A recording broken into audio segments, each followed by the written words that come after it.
দেখো, এটা হচ্ছে তোমাদের প্রশ্ন। এই প্রশ্নের কাজ 1 এবং কাজ 2 এর উত্তরের দিকে আমরা চলে যাই। আমরা যদি এখানে দেখি, কাজ 1 এ প্রকৃতি পর্যবেক্ষণ ও অভিজ্ঞতা বিনিময় তোমাকে করতে বলেছে। প্রাকৃতিক দুর্যোগ আমি যা খুঁজে পেলাম, এখানে দেখো বন্যা, ঘূর্ণিঝড়, ভূমিকম্প, এবং প্রথম বন্ধু যা খুঁজে পেলো বন্যা, ভূমিধস। দ্বিতীয় বন্ধু যা খুঁজে পেলো ঘূর্ণিঝড়, বজ্রপাত। এখানে তুমি এবং তোমার দুইজন বন্ধুর অবস্থা বিশ্লেষণ করতে হবে। তারপর সামাজিক প্রভাব।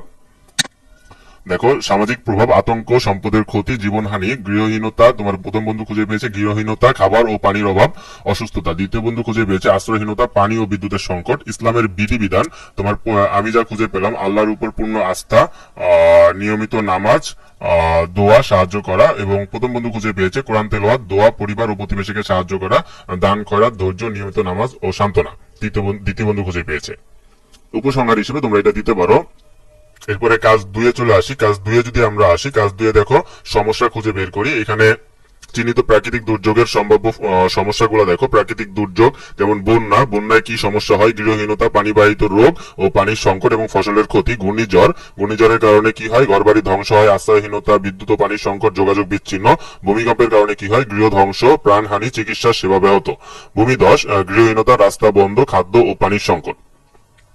দেখো বজ্রপাত, প্রাণহানি এবং সম্পদের ক্ষতি হয় বজ্রপাতের কারণে। ইসলামের দৃষ্টিতে শিক্ষা। ইসলামের দৃষ্টিতে শিক্ষা আমাদের কি? দেখো, প্রাকৃতিক এবং সামাজিক দুর্যোগ থেকে আমরা ইসলামের দৃষ্টিতে বিভিন্ন মূল্যবান শিক্ষা পাই। এগুলো হচ্ছে আল্লাহর উপর পূর্ণ আস্থা। 1 নম্বর, যে কোনো প্রাকৃতিক দুর্যোগে আমরা আল্লাহর উপর ভরসা রাখা উচিত এবং আল্লাহর কাছে সাহায্য প্রার্থনা করা উচিত, যেমনটা কোরআনে বলা হয়েছে।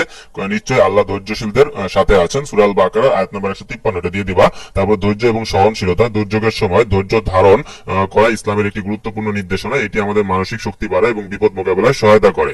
একতা ও সহমর্মিতা। দুর্যোগের সময় আমাদের একে অপরের সহমর্মিতা ও সহযোগিতার আচরণ করা উচিত। হাদিসে বলা হয়েছে মুসলিমরা একে অপরের ভাই।